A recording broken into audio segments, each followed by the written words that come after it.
पाकिस्तान और दुनिया भर में लाखों देखने और सुनने वालों को अरशद शरीफ का सलाम। नाज़रीन, सेनेट इंतखाबात और उसके लिए कैंडिडेट्स के नाम फाइनल किए जा रहे हैं और ख़ास तौर पर पाकिस्तान तहरीक इंसाफ, उसके सिंध चैप्टर, बलूचिस्तान चैप्टर और KPK से भी कुछ आवाज़ें आई, जिसके बाद आज फिर इमरान खान साहब ने भी सुना है कि इन एतराज़ात का कुछ नोटिस लिया है और हतमी लिस्ट जो है, डेडलाइन तो आज है। अब कौन से कैंडिडेट्स फाइनल होते हैं, क्या नहीं होते, किन पे क्या मसाला आए, सिंध में क्या मसला आया, बलूचिस्तान में क्या मसला आया, उस पर भी बात करेंगे।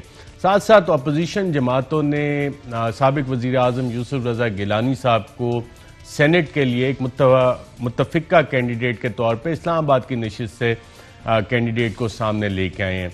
अब इसको जो तज्ज़ियाकार हैं वो इसका मुख्तलिफ़ किस्म के तज्ज़िये भी कर रहे हैं, लेकिन क्या इससे ये समझा जाए, और बहुत से लोग ये कहते हैं कि ये पहला पत्ता है जो जरदारी साहब ने निकाल के खेला और इसके बाद वोट ऑफ नो कॉन्फिडेंस जिसका इशारा मरियम नवाज ने भी दिया, वो पॉसिबल होगा। क्या वाकई ऐसा पॉसिबल होगा, नहीं होगा, और क्या मैसेजिंग इस हवाले से हो रही है, क्या वो इतनी इंपॉर्टेंट मैसेजिंग है, या कि चलो एक और अच्छा थिएटर लगेगा। लेकिन एक साबिक वज़ीर आज़म अगर ये इलेक्शन लड़ रहे हैं तो इसके पीछे कुछ ना कुछ सियासी बसीरत होगी, और सियासी बसीरत की जहाँ बात आती है तो वो तो सभी जानते हैं कि जितने पावर कॉरिडोर्स के गेम्स हैं उसके खेलने में बिहाइंड द सीन्स जो गेम्स चल रहे होते हैं, साबिक सदर आसिफ जरदारी और पीपल्स पार्टी उसका उस तरह से मैच कोई नहीं है। बाकी सियासत जो है वो नज़र आ जाती है। इमरान खान साहब क्या कर रहे हैं, नवाज शरीफ साहब अक्सर पकड़े भी जाते थे, मुलाकातें चाहे चौधरी निसार या शहबाज शरीफ की अगर खुफिया हो रही हो, लेकिन साबिक सदर आसिफ जरदारी साहब और पीपल्स पार्टी की खूबसूरती है कि खुफिया मुलाकातें भी करते हैं, पकड़े भी नहीं जाते और ऐसी ऐसी कहानियाँ डालते हैं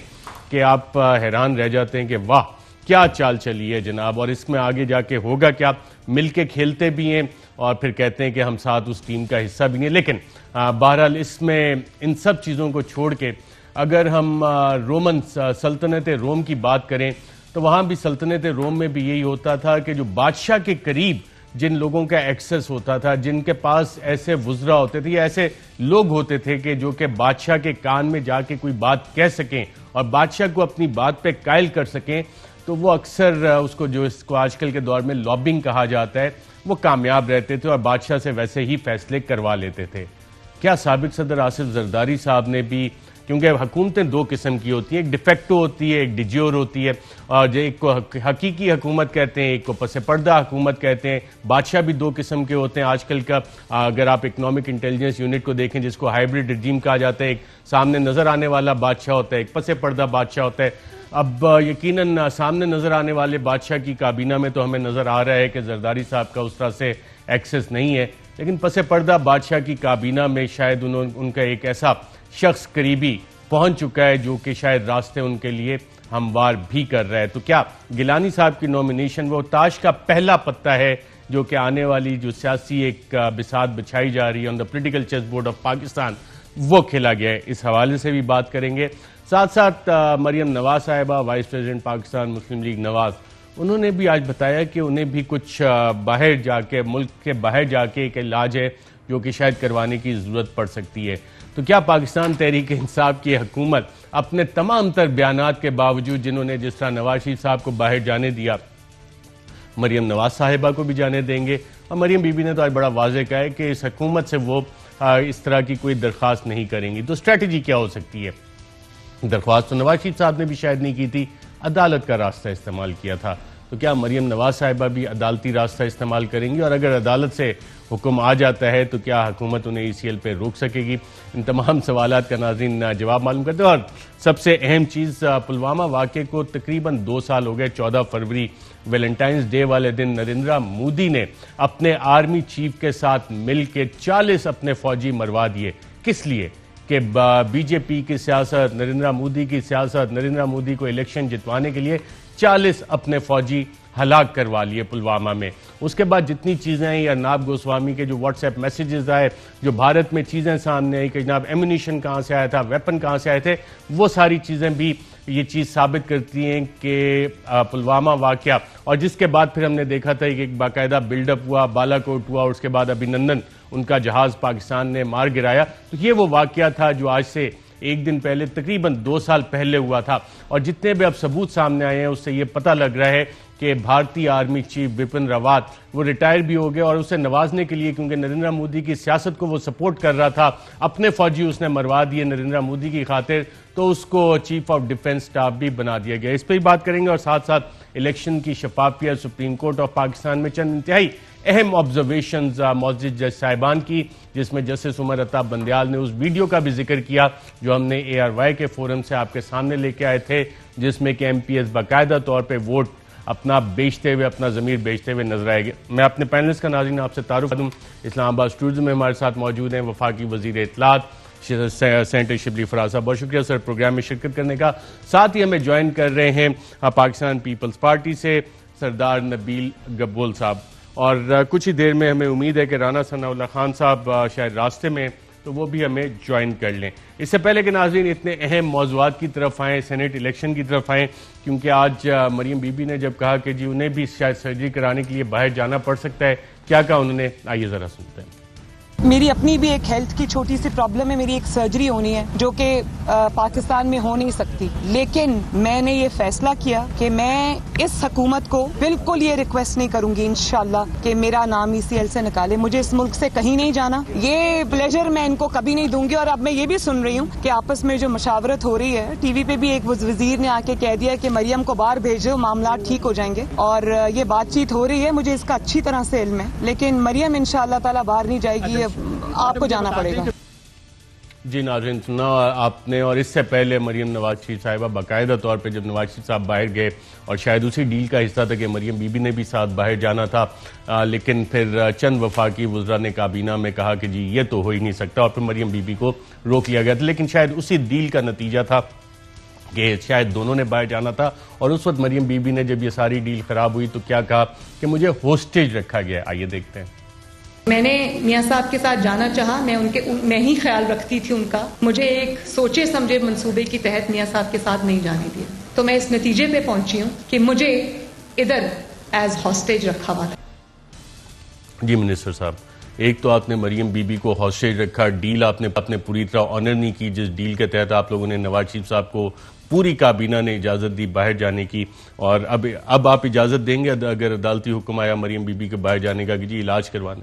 देखें, पहली बात तो ये है कि आप खुद अंदाज़ा लगाएं कि एक खातून जो कि अपनी सियासी लीडर होने का दावा करती हैं, और वो अपने आप को इस मुल्क में, अपने मुल्क में रहकर अपने आप को होस्टेज महसूस करती हैं, ये बड़ी बदकिस्मती की बात है। लेकिन खैर हैरत की बात है नहीं।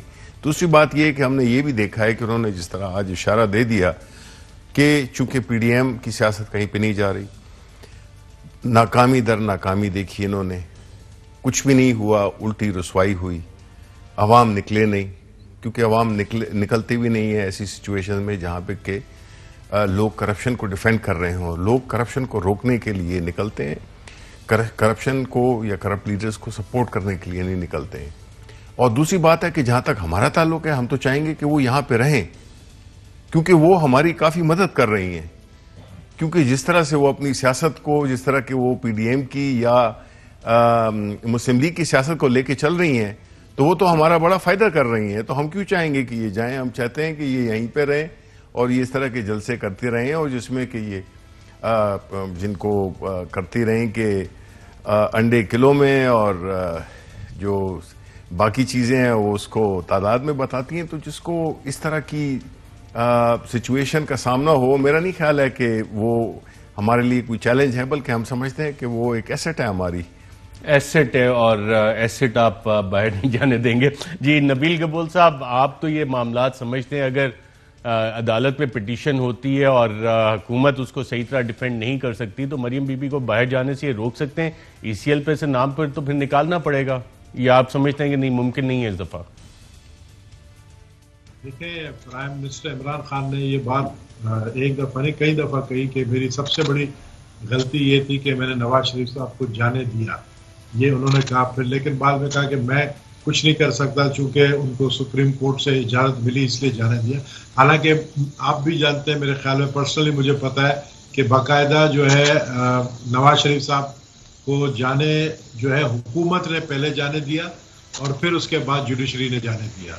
और ये बाद में रोना कि जी हम तो नहीं जाने देना चाह रहे थे, लेकिन वो चले गए। ये इसी तरीके से मैं नहीं समझता हूँ कि एक तो मरियम की सियासत बहुत ही, मैं समझता हूँ बेनिफिशरी इस वक्त जो है वो सबसे ज्यादा जो मुझे नजर आ रहा है सियासत के अंदर जिसने अपना एक मकाम बनाया वो नो डाउट मरियम नवाज शरीफ साहब है, क्योंकि उन्होंने जिस तरीके से ये लीड किया है पीडीएम का ये तहरीक को, वो एक लीडरशिप उसमें आ गई है नंबर्स में जिसमें वो पहले नहीं थी, और बहुत कम अरसे में आ गई। तो वो कभी ये गलती नहीं करेंगी कि वो बाहर जाकर वापस नहीं आएंगी। अगर इन केस वाकई उनको आई थिंक ये जो प्रॉब्लम है जो सर्जरी का वो बता रही हैं वो करवा के वापस आएंगी, क्योंकि उनको बहुत गेन हुआ है, पॉलिटिकली बहुत गेन मिला है। तो आई डोंट थिंक सो कि वो जाएंगे। लेकिन अगर वो जाए, मैं समझता हूँ कि शिबली फराज साहब कह रहे थे वो हमारे लिए एसेट्स है, तो भाई आप बोले हम आपको और ऐसे एसेट्स दे दें, क्योंकि एसेट्स का अगर उर्दू में मायना रखें तो असासा है। तो अगर ऐसे कौमी असासा आपको और चाहिए तो आपको और दे देंगे। हमारी पीडीएम के अंदर बहुत सारे हैं, लेकिन नाम सिर्फ 2-4 के लिए जाते हैं। तो मैं ये समझता हूँ कि वो जाएंगी और वापस बहुत जल्दी आएंगी, क्योंकि उनको पता है आगे क्या होने जा रहा है। और आगे क्या होने जा रहा है ये आपने बहुत अच्छी बात बताई। और अगर इसी बात को आगे लेके चलें, ये ना हो कि सेनेट इंतखाबात के दौरान ही कोई वोट ऑफ नो कॉन्फिडेंस हो जाए जिसपे कि तमाम की जमातों ने एग्री किया। इस हवाले से क्या अंदिया दिया मरियम नवाज ने, आइए देखते हैं। जो मैं हालात देख रही हूँ ये ना हो कि सेनेट इलेक्शंस के दौरान ही अदम एतमाद हो जाए। जी नाज़रीन, आपने देखा बड़े वाज़े पैगाम है। 26 मार्च एक तारीख रखी थी लॉन्ग मार्च की, 3 मार्च को सेनेट इंतखाबात, फिर चेयरमैन सेनेट का इंतखाब, और 3 मार्च से 26 मार्च के दौरान एक अरसा है, और लॉन्ग मार्च से पहले ही अदम एतमाद आ सकता है। और अगर अदम एतमाद आना है तो नबील गबोल साहब, क्या यूसुफ रजा गिलानी साहब का जो कैंडिडेचर है सेनेट के लिए इस्लामाबाद की सीट से, वो पहला टेस्टिंग द वाटर्स है, वो पत्ता खेला गया और बड़ा सोच समझ के खेला गया है, एक मैसेज देने के लिए, बारगेनिंग पोजीशन बढ़ाने के लिए डिजोर हुकूमत के साथ या डिफेक्टो हुकूमत के साथ? मैं समझता हूँ यूसुफ रजा गिलानी साहब कभी ये बड़ा गलती नहीं करते कि अगर उनको ये एश्योरेंस नहीं मिलती कि वो विनिंग कैंडिडेट है, क्योंकि उनका जो एक सियासी देखिए प्राइम मिनिस्टर रहे हैं और वो अपना मैं नहीं समझता हूँ कि स्टेक लगा देंगे। उनको एश्योरेंस मिली है और आई एम श्योर कि वो जो है ये सेनेट का एश्योरेंस किसने दी है यूसुफ रजा गिलानी साहब को? आपकी एश्योरेंस है, जरदारी साहब की है, किस किस जमात की एश्योरेंस उनको मिल चुकी है? पीटीआई के अंदर से भी एश्योरेंस मिल गई है? देखिए जाहिर है आपको पता है पीटीआई की वहां पर नेशनल असेंबली के अंदर, क्योंकि जो सेनेट का इस्लामाबाद का सीट है उसका वोटर जो होता है वो एमएनएज होते हैं, तो एमएनएज इस वक्त पीटीआई के ज्यादा है। तो क्या सोचकर यूसुफ रजा गिलानी ने इतना बड़ा मैं समझता हूँ रिस्क खेला है कि उनको पता है कि वो जीतेंगे, क्योंकि पहले उन्होंने मना कर दिया था कि वो कॉन्टेस्ट नहीं करेंगे एज आ साबिक वजीर आजम, कि अगर वो हार गए तो उनके सियासी साख को बड़ा नुकसान पहुंचेगा। लेकिन जब उनको ये एश्योरेंस दी गई, अब आपने पूछा किसके जरिए दी गई, तो मैं नाम ले सकता हूँ आसिफ अली जरदारी साहब की तरफ से कि आप श्योर शॉट जो है विनिंग कैंडिडेट हैं, और दूसरे जो वोटर थे उनसे भी मिला दिया गया है कि ये वो वोटर्स हैं जो आपको वोट देंगे, जिसमें पीडीएम के लोग हैं ऑफकोर्स। तो मैं समझता हूं कि यूसुफ रजा गिलानी साहब कभी ये गलती नहीं करते इलेक्शन कॉन्टेस्ट करने का, और उनको ये कंफर्म है वो सीट जीतेंगे। लेकिन जीतने के बाद का सिनेरियो, जो पोस्ट इलेक्शन सिनेरियो, वो क्या होगा? वो जाहिर है कि वो एक वोट ऑफ नो कॉन्फिडेंस होगा अगेंस्ट दिस गवर्नमेंट, क्योंकि अगर आपके पास ज्यादा एमएनएज हैं और आप अपने सेनेट के सीट निकाल चुके हैं Islamabad, vote of no confidence तो फिर भी लाना पड़ेगा ना नबील गबोल साहब। ये तो दिल को तसल्ली देने वाली बात है, ये इंडिकेटर हो सकता है जिसकी बेसिस पे आप अगला आर्गूमेंट बिल्ड करेंगे। अदरवाइज वो कहा पत्ता आप पहले खेल लेते। सेनेटर शिबली फराज साहब, आपने सुना नबील गबोल साहब बड़ी वजाहत से बता रहे हैं कि किस वजह से साबिक वजीर आजम यूसुफ रजा गिलानी साहब को कैंडिडेट बनाया गया, और अगली ताश की बाजी जो है वो भी सजा ली है बकौल नबील गबोल साहब। देखिए, पहली बात तो मैं ये कहूंगा कि जो आप बात कर रहे थे शुरू में, जिसमें कि गबोल साहब ने कहा कि इस तरह के एसेट्स हैं उनके पास, तो मैं तो यही उनको कहूंगा कि ये एक बड़े उसका दुख का और एक बड़े सोच का वक्त है, जिसमें कि पीपल्स पार्टी के नबील गबोल साहब, जो कि काफ़ी पुराने लीडर भी रहे हैं, वर्कर भी रहे हैं, वो जो है तो मरियम नवाज की वकालत कर रहे हैं, और वो जो है तो समझ रहे हैं कि बहुत उनको एक लीडर मिल गई है। पहली बात पीडीएम की बात की है। मैंने कहा पीडीएम को डुबोने वाले में उनका सबसे बड़ा किरदार है। ये तो अगर आप इनकी बातें सुन रहे थे और आप उसको वजन भी दे रहे थे, मैं इनसे ये मैं इनसे पूछना चाह रहा था कि मुझे ये बताएं कि आपने जो आप एक ख्याली पुलाव जो आप बनाते हैं, ये जो एक ख्याली पुलाव, उसको आप कैसे हजम कर सकते हैं गबोल साहब? आप तारीखें दे देकर कि ये हो जाएगा, उस दिन ये होगा, फिर इस्तीफा होगा, फिर लॉन्ग मार्च होगा, शॉर्ट मार्च होगा, ये होगा, वो होगा, वो किधर गई वो सारी बातें? ये जो अभी भी कह रहे हैं ना कि जी ये गिलानी साहब ये होगा, वो होगा, वो गिलानी साहब पहले इलेक्शन तो जीतिए, उसके बाद जो है ना, ये तो नहीं है कि शेख चिली के ख्वाब हैं। शेख चिली के ख्वाब तो नहीं है ना कि जी वो ये हो जाएगा तो फिर यूं हो जाएगा तो फिर यूं हो जाएगा। ये देखें, ये सियासत है, इसमें जो है तो कोई आप अकेला नहीं खेल रहे हैं, इसमें जो है तो बड़े और लोग भी हैं, जिसमें कि हमारी जैसी पार्टी भी है जो कि एक हाई मॉरल ग्राउंड पे इस मुल्क में सियासत कर रही है। इस मुल्क में मुझे ये बताएं, अगर इनको इतनी इनको कॉन्फिडेंस है, क्यों ये भाग रहे हैं ओपन बैलेट से? क्यों ये उसको सपोर्ट नहीं कर रहे? इसलिए कि ये इनकी सियासत का क्या हिस्सा ही नहीं है। पैसे की सियासत, धौंस की सियासत, ब्लैकमेलिंग की सियासत, ये इनकी स्ट्रेंथ्स हैं। ये अब वो स्ट्रेंथ्स को इस्तेमाल करना चाहते हैं, लेकिन सर अगर आपको याद हो, आसिफ जरदारी साहब का एक रिकॉर्ड भी हो, अगर नबील गबोल साहब ने कहा है कि उन्होंने कहा केपी से 6 वोटों पे उन्होंने 2 सीटें और तीसरी तकरीबन और बड़ा फखर है, और बड़े फखर से कह रहे हैं ये। मैं ये कहता हूं कि भाई आप मीडिया, आप दोस्त, आप जैसे जबरदस्त एंकर्स और जितने भी हैं, ये तो सपोर्ट हमें कर रहे हैं और करना भी चाहिए, क्योंकि ये एक ऐसी नोबल कॉज है कि ये जो पैसे की सियासत का जिस तरह के इन्होंने रिवाज रखे हुए, और बड़े फख्र से कि जी हमारे 7 मेंबर्स थे और हमने 2 सीटें निकाल ली, हमारा ये था, एक बंदा भी, हमारी एक सीट थी और हमने इतनी जीत ली। ये जो है ना, ये बात फख्र की नहीं है, ये जो है तो बड़े उसकी बात है, बड़े अफसोस की बात है, और बड़े उसकी बात है कि आप कैसे एक गलत काम के लिए आप अपना प्राइड ले रहे हैं। यही तो है, यही तो चीज है कि इन 2 पार्टीज ने इस मुल्क के वो जो जिसे कहते हैं ना मॉरल फैब्रिक है, उसको तार तार किया है। यही बात है कि जो आज जो है तो जो ऑनेस्ट बंदा है उसको समझा जाता है कि इज अ लूजर, और जो बंदा मैनिपुलेटर है। आपका बहुत बहुत अच्छा पॉइंट है ऑनरेबल मिनिस्टर साहब, लेकिन इस पे एक मेरा बड़ा सादा सा सवाल है कि एक हाई मॉरल ग्राउंड पे ये ना हो कि कल को खुदा न खास्ता आप सीट हार के ये कह रहे होंगे जी हमने तो हाई मॉरल ग्राउंड रखा था जी, और फखर करें इस बात पे, जो कि करना भी चाहिए कि बहुत अच्छी बात है कि हम हाई मॉरल ग्राउंड पे हमने कोई इस तरह के चीजें इस्तेमाल नहीं की। जबकि नबील गबोल साहब, जिनको आप कह रहे हैं कि वो ख्याली पुलाव भी पका रहे हैं, शेख चिल्ली के ख्वाब भी देख रहे हैं, लेकिन फिर ये कहें कि जी देखें ये है यूसुफ रजा गिलानी, ये इनके वोट हैं और ये हमारी पॉकी हो रही है। नहीं, ये तो इसके ये वक्त भी आ जाएगा। देखें, ऐसी बात नहीं है, हमने कोई ऐसे, जिस तरह मैंने कहा कि हम कोई वैसे नहीं बैठे हुए हैं। हम अगर एक कॉज को लेके चल रहे हैं तो उसमें हमारा मुकम्मल यकीन है, हम उस पर डटे हुए हैं, और हम इंशाअल्लाह, ये पहले तो सीट ही नहीं जीत सकते यूसुफ रजा गिलानी आपकी पार्टी से ये मेरा ख्याल है यूसुफ रजा गिलानी साहब ने कहा कि मैं हफीज शेख को वोट नहीं दूंगा। देखें, मैं ये कहूंगा कि वो आप छोड़ दें। मैं ये कहूंगा कि यूसुफ रजा गिलानी साहब की जिंदगी का ये सबसे बड़ा गलत फैसला है और वो इसको रिग्रेट करेंगे। जी, नबील गबोल साहब ख्याली पुलाव बनाते हैं, आप शेख चिल्ली की तरह आप ख्वाब देखते रहते हैं। ये पोस्ट इलेक्शन पार्टी आप करेंगे या कि हाई मॉरल ग्राउंड जिसकी कि शिबली साहब बात कर रहे हैं, और बिल्कुल वैसे ही होना चाहिए, आप भी हाई मॉरल ग्राउंड पे आएंगे और वोटों की खरीदो फरोख्त कुछ भी नहीं होगा? देखिए, एक तो आपको पता है इनकी जो गवर्नमेंट है ज़ाहिर एक दिक्का स्टार्ट गवर्नमेंट है, और दिक्का लगाने वाले लोग पीछे हट गए। अब दिक्का लगाएगा कौन? तो इनमें तो इतने सियासी लोग हैं नहीं जो इन चीजों को समझे कि आखिर यूसुफ रजा गिलानी ने इतना बड़ा रिस्क क्यों उठाया है। उनके पूरे सियासी जिंदगी का सबसे बड़ा रिस्क है। एक साबिक वजीर आजम है, वो सेनेट का सीट हारने के लिए नहीं लड़ रहे हैं।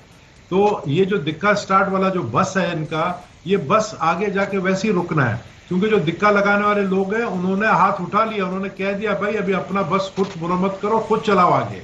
अब बात यह है कि शिबली फराज साहब हमारे अच्छे बड़े दोस्त हैं, भाई हैं, लेकिन थोड़े बहुत गैर सियासी हैं और जज्बात में आजकल आ जाते हैं बहुत जल्दी। मैंने देखा है लड़ते भी हैं, लेकिन मुझसे नहीं लड़ेंगे। मैं सिर्फ ये कहता हूं, जैसा आपने कहा जी आप तारीफ कर रहे हैं मरियम नवाज की, मैं तारीफ कर रहा हूं क्योंकि आपने एसेट डिक्लेयर कर दिया उनको। एसेट का मतलब आप समझते हैं असासा है आपका, आप समझते हैं आपके लिए वो अच्छी नहीं है। बहुत अच्छी है डिप्टी साहब, आपकी उर्दू माशाल्लाह बहुत अच्छी है। तो मैं ये समझता हूं कि देखें, अगर आप ऐसे एसेट्स को आगे लाने में आप लोग चाहते हैं तो हमारे पास और सारे हमारे पास सबसे बड़ा जो इस वक्त गेम चेंजर प्लान है वो सेनेट का इलेक्शन इस्लामाबाद का है। बाकी इलेक्शन छोड़ दें आप पीछे, हम आपको सिंध में भी सरप्राइज देंगे, हम आपको बलूचिस्तान में भी सरप्राइज देंगे और हम आपको बलूचिस्तान में कैसे सरप्राइज देंगे? क्या इतने पैसे हैं आप लोगों के पास? और जो वजीर आजम साहब कह रहे हैं बल्कि सुनी लेंगे, आज से 70 करोड़ रुपए वोट का वहां पे रेट चल रहा है। क्या कहा वजीर आजम ने, आइए देखते हैं। हमें पता है कि सेनेट के इलेक्शन में बोलियां लग गई हैं। हमें पता चल गया है कि बलूचिस्तान में सेनेटर बनने के लिए 50 करोड़ से 70 करोड़ पे कीमत चली गई है। हमें पता है कि एमपीज जो अपने जमीर बेचेंगे सेनेट इलेक्शन के अंदर, और वो सेनेटर जो लोगों के जमीर खरीदेंगे, ये क्या पाकिस्तान की जमहूरियत के ऊपर रिफ्लेक्ट कर रहा है कि वो लोग जो मुल्क में फैसले करेंगे, जो वजीर बनेंगे, जब वो अपने जमीर बेच रहे हैं और अगले खरीद रहे हैं, तो उस मुल्क की जमहूरियत क्या? जी नबील गबोल साहब, एक तो बता दीजिएगा इस वक्त आप मौजूद किधर हैं? क्या बलूचिस्तान में मौजूद हैं? और जो वजीर आजम कह रहे हैं यही रेट चल रहा है या इससे ज्यादा या कम है?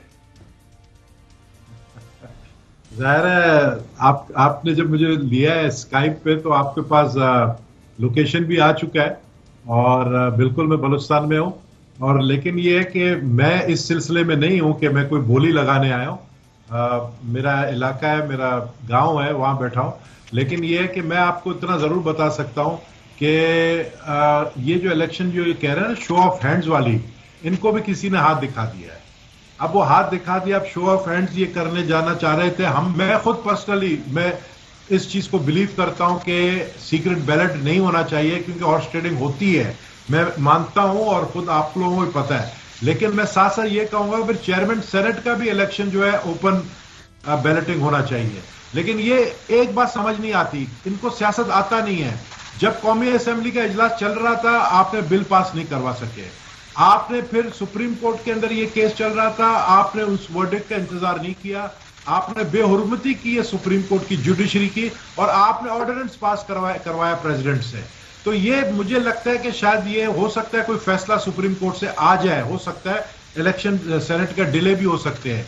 चले इस पे फर्दर बात करते हैं, एक वक्फे के बाद बात करें। सुप्रीम कोर्ट का जिक्र किया तो नाज़रीन, सुप्रीम कोर्ट ऑफ पाकिस्तान में आज इसी मामले पे सेनेट इंतखाबात के हवाले से इंतहाई अहम समाअत भी हुआ और उसमें चंद इंतहाई अहम ऑब्जर्वेशंस भी हैं, जिसमें कि चीफ इलेक्शन कमिश्नर को भी तलब कर लिया गया है। और जस्टिस एजाजुल एहसन साहब ने आज इस हवाले से जो ऑब्जर्वेशन दी वो ये था कि शफाफ इलेक्शन यकीनी बनाना इलेक्शन कमीशन की जिम्मेदारी है।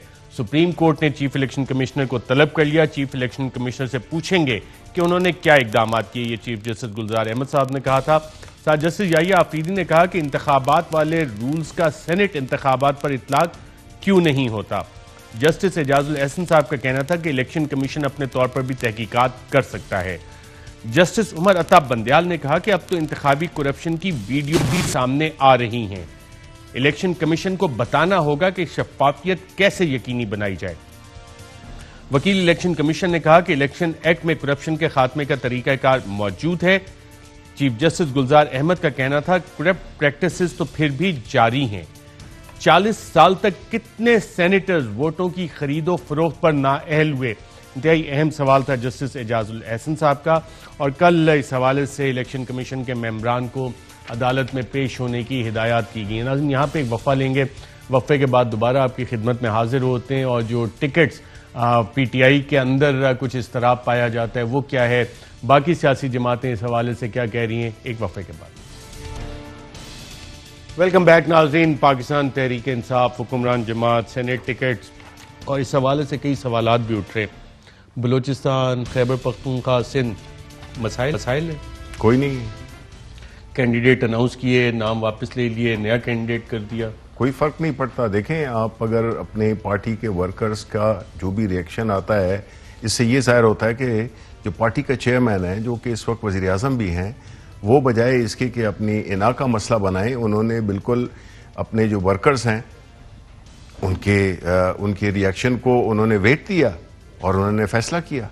तो ये डिसीजन मेकिंग कैसे होती है? पहले खुद ही नाम डिसाइड करके ऐसी बात नहीं है, कंसल्टेटिव प्रोसेस ऐसी नहीं, बिल्कुल होता है। देखें, हर पार्लिमानी बोर्ड जो है उसमें हर सूबे से उसकी सीनियर लीडरशिप शामिल होती है और उसमें डिस्कशन होती है। कुछ नामों पे अगर कोई ऐसी चीज हो जाए तो उसमें करेक्ट लेना with in the time period. अगर आप उसको करेक्ट कर लें, हो सकता है कि आपको अगले 2 दिनों में कोई और डिसीजंस मिले। इस पे सवालात भी उठ रहे हैं, बल्कि पाकिस्तान मुस्लिम लीग नवाज मरियम नवाज ने हुक्मरान जमात सेनेट के टिकट्स की तकसीम के हवाले से क्या पॉइंट रेज किया, आइए देखते हैं। जो हुक्मरान जमात है उसके अंदर हर सूबे से लोग खड़े हो गए हैं जो इन्होंने टिकटों की तकसीम की है, और जिस तरह पैराशूट से लोग लैंड किए हैं। और मुझे तो हर रोज सुनने को हम ये देखते हैं, मेरी 22 साल जिद्दोजहद है, तो 22 साल जिद्दोजहद में क्या एक भी ऐसा इंसान नहीं मिला जिसको जो 22 साल से आपके साथ जिद्दोजहद कर रहा है, आप उसको सेनेट का टिकट देते? और इल्जाम आप दूसरी जमातों पे लगाते हैं, आपने मिलियनियर्स और बिलियनियर्स को टिकट्स दिए। इसका क्या मतलब है? मिलियनियर्स और बिलियनियर्स को टिकट देने का मतलब ये है जिनका जमात से भी कोई ताल्लुक नहीं है, जिनकी जमात के लिए कोई खिदमात नहीं है। उसका मतलब ये है कि अपने पैसे से वोट खरीदो और आ जाओ सेनेट के अंदर। जी मिनिस्टर साहब, देखें, पहली बात तो ये है कि इनकी बातों को आप सीरियसली लेते हैं, मुझे इस पे भी हैरत होती है। दूसरी बात ये है कि हमारी पार्टी में एक तो वर्कर आपके सामने बैठा हुआ है, तो और इस तरह हमारी पार्टी में और कितने वर्कर्स हैं जिनको कि हमने टिकट्स दिए हैं। जितने भी नाम गर्दिश में हैं और जो इंशाल्लाह नाम जो फाइनलाइज हो जाएंगे तो आपको पता चल जाएगा कि हमारी पार्टी ने वर्कर्स ही को इस दफा प्रेफरेंस भी दी है, तरजीह भी दी है। खत्म हो गई नहीं, लेकिन कई कैंडिडेट्स ने जमा कराए हुए हैं अपने कागजात, अभी तो टिकट्स तो अटैच नहीं हुए हैं ना, तो जब हो जाएंगे, ये तो आज सबमिशन की आखिरी तारीख थी, तो इंशाल्लाह हमारी वर्क पार्टी में यही प्राइम मिनिस्टर का एक फैसला है कि हमने प्रायोरिटी देनी है। मज़ीद चेंजेस यानी कि एक्सपेक्टेड है आपकी पार्टी में? हो सकती हैं, बिल्कुल हो सकती हैं, बिल्कुल हो सकती हैं। जी नबील कबूल साहब, आपके तो सेनेट टिकट फाइनल है, उसमें तो कोई तब्दीली नहीं आ रही, पीपल्स पार्टी ने जो अनाउंस किए हैं? बिल्कुल कोई तब्दीली नहीं है, फाइनल है। और वो खुद चेयरमैन बिलावल ने अपने ट्वीट में खुद अनाउंस किया है, और हमारे यहाँ कोई तब्दीली नहीं है। लोग समझते हैं कि हमने कुछ ज्यादा कैंडिडेट्स फील्ड किए हैं, लेकिन हम समझते हैं ये सारे कैंडिडेट इंशाल्लाह हमारे कामयाब भी होंगे। टेक्नोक्रेट और जनरल और वुमेन सीट्स सारे कामयाब होंगे। अपने कोटे से कितनी एक्स्ट्रा सीटें लेंगे आप लोग? ये बड़ी टेक्निकल तरीके से आप मुझे फंसा रहे हैं। मेरे ख्याल में चीफ मिनिस्टर मुराद अली शाह साहब ने जो कहा है, मैं भी उसकी तायद करता हूँ। उन्होंने कहा है कि हम 10 सीटें लेंगे, तो मेरे ख्याल में 10 सीटें लेंगे हम इंशाल्लाह। अच्छा, 10 सीटें मिल सकती हैं पीपल्स पार्टी को सेनेटर साहब? देखिए, ये इनके सूबे में जितनी इनकी स्ट्रेंथ है उसके मुताबिक इनको मिलनी चाहिए और उतनी ही मिलेंगी। अब इस तरह तो फिर हमें ये बताएं कि खैबर पख्तूनख्वा में इनसे पूछें कि इनको कितनी मिलेंगी। खैबर पख्तूनख्वा में कितनी मिलेंगी आपको? इसको मुझे हमें मतलब खैबर पख्तूनख्वा में अभी तक फाइनल नहीं हुआ है, वहां पे काम चल रहा है, अभी तक काम चल रहा है। खुद एतराफ कर लिए कि काम चल रहा है। देखिए ना, ये इनकी सियासत का बुनियादी महवर पैसा है। इनमें मुझे ये बताएं कि ये पार्टी कितनी पुरानी पार्टी है, इनको कोई नए लोगों में कोई नहीं मिला, इनको कोई नए यंग वर्कर्स में कोई इनको नहीं मिला है। कि हमने तो देखे अपने यंगस्टर्स को भी टिकट्स दिए हैं और वो आजकल माशाल्लाह मेंबर्स हैं, नेशनल असेंबली के भी, सेनेट में भी हैं। तो ये तो इन्होंने वही पुराने जो वो थे, वही उन्हीं को ही दोबारा आजमाए हुए सिक्के थे जिन्होंने कि पता नहीं कितने टर्म से जो है तो उसमें है, लेकिन कंट्रीब्यूशन जो है सिर्फ क्या है, वो कंट्रीब्यूशन है कि अपनी जो अपनी लीडरशिप है उसको प्रोटेक्ट करना, और इनका कोई काम नहीं है ना मुल्क के लिए ना किसी और अवाम के लिए। तो इनकी जो सियासत है उसका एक डिफरेंट वो है जो कि अब आउटडेटेड एक मॉडल बन गया है, पाकिस्तान के अवाम ने रिजेक्ट कर दिया है।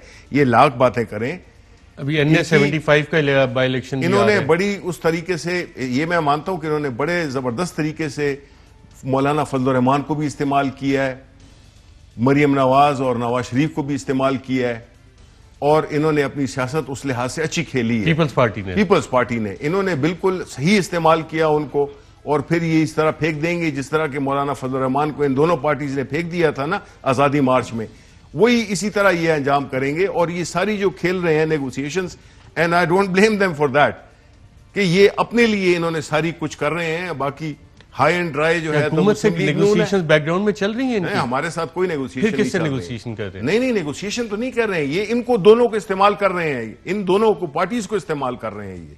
और ये कह देना कि जी हमें, वो देखे ना, दोनों अपने सियासी वजन को बढ़ाने के लिए, यानी जिन चीज को ये क्रिटिसाइज कर रहे हैं वही चीज कर रहे हैं। वो जी हमारे साथ राब्ते हैं, वो हमारे साथ हुए हैं। जब सारे कार्ड्स आपके खत्म हो जाते हैं, फिर आप इस किस्म के आर्गूमेंट्स इस्तेमाल करते हैं कि जी मुझे फोन आया था, वो मुझे फलाना मिला था, हम नहीं मान रहे हैं। ये इस किस्म की सियासत है इनकी। जी नबील गबूल साहब, किस किस्म की सियासत है ये?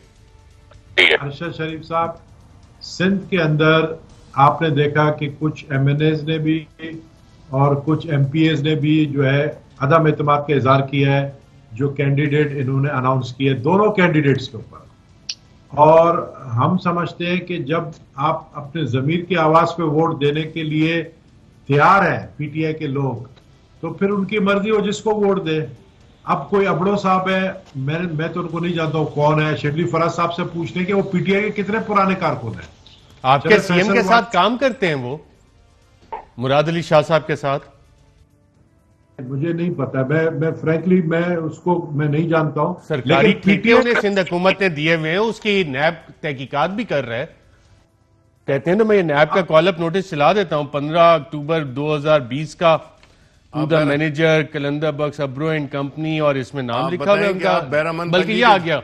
बैरमन तंगी को जानते थे ये? इन्होंने टिकट क्यों दिया, मुझे ये बताएं कि अगर वो हमारा बंदा था इन्होंने टिकट क्यों दिया? नहीं, मैं ये तो नहीं कह रहा, आपने कहा कि कौन है, मैंने कहा कि चीफ मिनिस्टर साहब के साथ काम भी करे, नैब का नोटिस है, बंदा तो ही नहीं कहे। लेकिन मैं आपको आज एक बात बताऊं कि इनके अपने MPAs जो हैं, जिनसे हमारे भी राब्ते हैं, वो इनको वोट देने के लिए तैयार नहीं है। वो कहते हैं कि हम इनको वोट नहीं देंगे इन दोनों कैंडिडेट्स को। तो आप ये दावा कर रहे हैं कि अब्रो साहब हार जाएंगे? जी बिल्कुल आ रहे हैं, बिल्कुल आ रहे हैं। अव्वल तो मैं समझता हूं कि मैं पर्सनली समझता हूं कि PTI के MPAs वोट नहीं देंगे।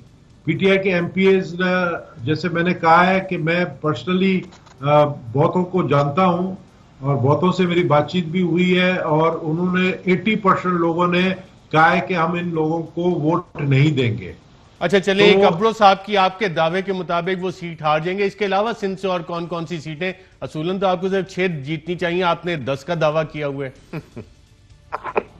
नहीं, अभी तो देखे ना हम, ये बातें तो ऐसी है कि अगर हम आपको पहले से बता दें तो आप लोग हुकूमत में हो ना, शिबली फराज को कह रहा हूं, हुकूमत में हो, रात ही रात उठा लोगे हमारे लोगों को। तो हमने अपने ही लोगों को इस वक्त संभाल के रखा हुआ है, तो इनको भी चाहिए कि ये अपने घोड़ों को संभालें, क्योंकि जो अस्तबल है उस अस्तबल के अंदर वो जो घोड़े हैं वो खुश नहीं है, उनको खाने पीने के लिए उनको जो कुछ भी मिल रहा है वो सही नहीं मिल रहा है। अच्छा नबील गबूल साहब, एक इससे पहले कि मिनिस्टर साहब की तरफ जाऊं, ये घोड़े अगर खुश नहीं है तो घोड़ों को मुरब्बे कौन खिला रहा है और अस्तबल में कौन खुश रख रहा है? मैं वही कह रहा ना, जो ये लोग खिला रहे हैं मुरब्बे वो आउटडेटेड है, डेट ऑफ एक्सपायरी उनका 2 साल पुराना, वो मुरब्बे बेचारे घोड़ों को खिला रहे हैं। चंद घोड़ों को जो है उनके पेट खराब हो गए हैं, तो वो कहते हैं कि भाई हम क्यों उनको वोट दें, जबकि ये हमारा ख्याल भी नहीं रखते हैं, हमें डेवलपमेंट बजट भी नहीं देते हैं, हमारा जो है हमसे प्राइम मिनिस्टर मिलता भी नहीं है। आज पंजाब से एक लगारी साहब को MPA को प्राइम मिनिस्टर क्यों मिला है आपको पता है? आपने शायद इस खबर को नोट किया नहीं किया है। एक MP है लगारी साहब जो है, उनका पूरा नाम मुझे याद नहीं आ रहा है, लेकिन अब दोस्ती हो गई है ना उनकी, 1-to-1 मीटिंग हुई है और वो चीफ मिनिस्टर का कैंडिडेट है वहां पर, क्योंकि वहां पर भी जो MPAs है पंजाब के अंदर, उन्होंने भी जो है अदम एतमाद का इजहार किया है कैंडिडेट्स के ऊपर। तो लड़ाई जो है कैंडिडेट्स के ऊपर वो PTI के अंदर है, हमारे पास नहीं है। हाँ, उसका हम फायदा जरूर उठाएंगे, इनकी लड़ाई का हम फायदा जरूर उठाएंगे। जी मिनिस्टर साहब, आपने सुना, एक तो अब्रो साहब का क्लैरिफाई कर दें, कोई एक और लेटर भी सिंध की आपकी पार्टी ने लिखा हुआ है कि दूसरी नॉमिनेशन जो हो रही हैं उस पर भी एतराज़ात हैं, तो ये वैलिड है? और बाकी मुरब्बों वाली बात भी वो कर रहे हैं। देखिए, मुरब्बों की बात तो ये करेंगे बिकॉज इनकी लीडरशिप को घोड़े पालने का शौक भी है और ये उस फन में माहिर भी हैं जिसको कि हम हॉर्स ट्रेडिंग कहते हैं। अब यही मैं आपसे जिक्र कर रहा था कि जो हमारी जो सियासी अखलाकियात हैं, जिसमें कि गबोल साहब कहेंगे कि जी शिबली साहब को गैर सियासी हैं, तो मुझे तो अल्लाह ताला ऐसा सियासतदान न बनाए, ना जरदारी साहब जैसा, ना नवाज शरीफ जैसा। मैं तो चाहूँगा कि अगर मेरा बेटा बड़ा हो तो अल्लाह ताला वो इमरान खान की तरह उसको बड़ा करे। तो हम तो इस किस्म की जो सियासत है उस पर हम उसूली तौर पर हम उससे, हमारी जंग ही यही है। और इनकी कोशिश क्या है कि ये हमें साबित करें कि इनमें और हमें फर्क नहीं है, जबकि फर्क है, हमारी लीडरशिप में फर्क है। हम उसूलों की सियासत करते हैं, हम चाहते हैं इस मुल्क में जो पैसे का सियासत है, जो धौंस की सियासत है, जो ब्लैकमेलिंग की सियासत है, उससे जान छुड़ाई जाए, मेरिट पे लोग लाए जाएं, खुल्लम खुला इलेक्ट हो। जब आप एक चीज गलत काम नहीं कर रहे तो उसको छुप के क्यों कर रहे हैं? और हमारी ये जो कोशिश है, ये कोई ये नहीं है, इन्होंने खुद चार्टर ऑफ डेमोक्रेसी में अगर ये अपने लीडरशिप को, और कुछ नहीं, बेनजीर साहबा का नाम ये बड़ा इस्तेमाल करते आए हैं, जुल्फिकार अली भुट्टो का भी बड़ा नाम इस्तेमाल करते आए हैं, लेकिन बेनजीर साहबा के दस्तखत है उस पर जिसमें इन्होंने कहा था कि ओपन वोटिंग होगी। आज क्या वजह है कि ये उसकी मुखालिफत में जा रहे हैं? क्या पीपल्स पार्टी ने अपना किबला तब्दील कर लिया है? यकीनन तब्दील कर लिया है। क्या ये भुट्टो की पार्टी है? नो लॉन्गर, ये जरदारी इसकी पार्टी है। इसमें मफादात पे सियासत होती है, इस पे सियासत होती है कि कौन कितना वो है, मैनिपुलेटर है, कौन कितने उससे तेजी दिखा सकता है। न उसूल की सियासत है, न इस मुल्क की खिदमत के लिए सियासत है। सिंध में इन्होंने देखो अपने अवाम के साथ क्या किया है। अभी तो बड़े फख्र से ये कह रहे हैं कि 10 सीटें और 12 सीटें हम लेंगे। मुझे ये बताएं कि सिंध के अवाम की क्या हालत है।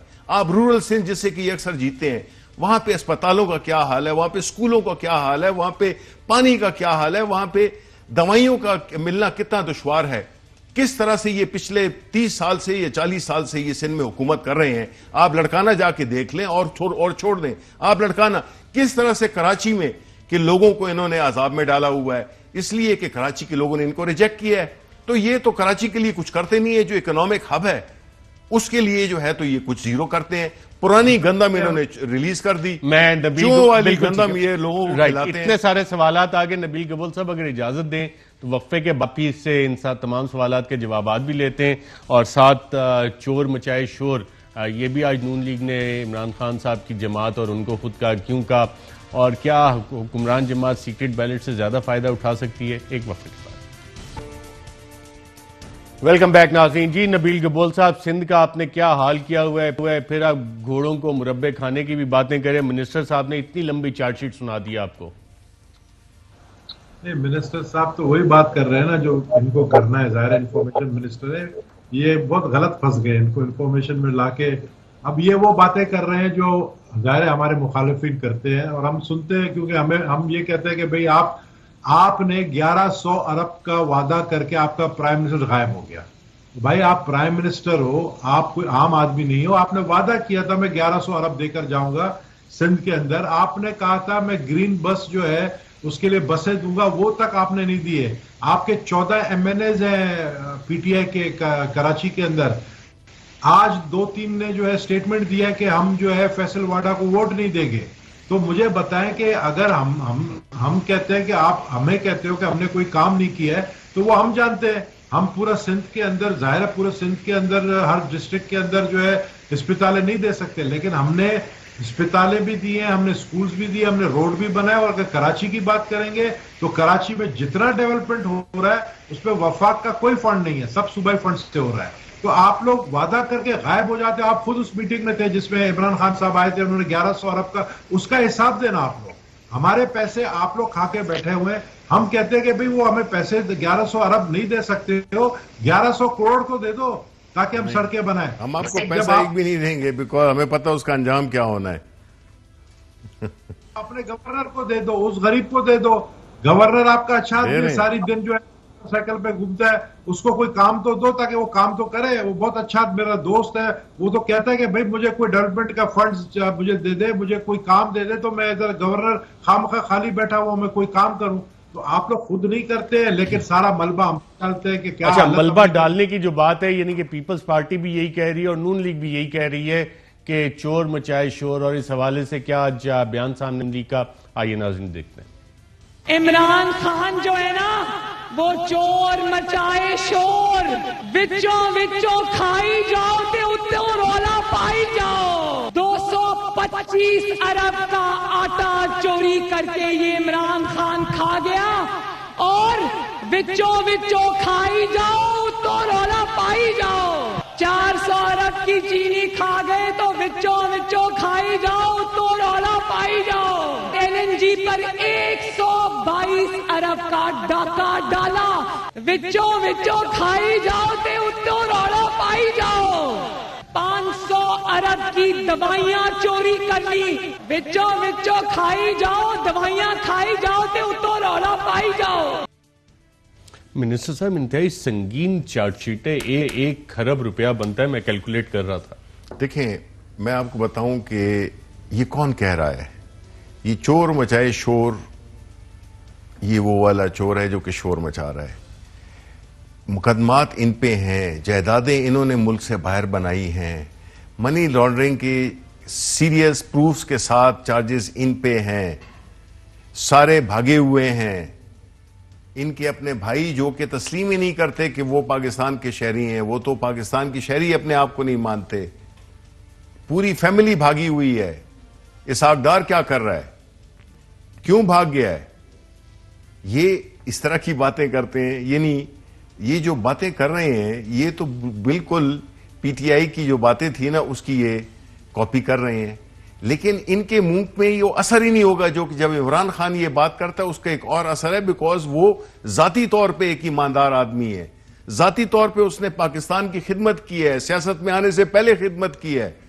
इनकी तरह नहीं कि किसी की उसमें ये बड़े हुए और आज उसी पे इल्जामात लगा रहे हैं। इन्होंने तो कभी अपोजिशन की सियासत भी नहीं की है। पीपल्स पार्टी तो मैं मानता हूं कि उन्होंने अपोजिशन की सियासत की है। बिल्कुल ठीक है, ये आपने जवाब भी सुन लिया। ये तो फजूल की एलिगेशन है, और इस तरह की जो एलिगेशन है, इमरान खान साहब ऑनेस्ट है, मिनिस्टर साहब का आपने सुना, आपको तो नहीं तहफ्फुज़ात इस तरह के? नहीं, ये जो गमले की बात की ना, ये इन्होंने वर्ड के किस गमले में पले इन्होंने बोला, तो मुझे बताया कि इमरान खान साहब 2013 में उनको शेरवानी भी बेच दिया गया था। ये पर्सनली मुझे बात पता है कि आप जो है प्राइम मिनिस्टर बनने जा रहे हो तो आपकी ये शेरवानी तैयार हो गई है। लेकिन क्या हुआ 2013 में, वो इमरान खान ही जानते हैं कि वो उस शराइत पे पूरे नहीं उतरे प्राइम मिनिस्टर बनने की। फिर 2018 में किस गमले में पले, किसकी। Fly with PIA and save gold. Register now. Scan QR code and register yourself to get gold and loyalty benefits. Powered by ARY Sahulat Wallet.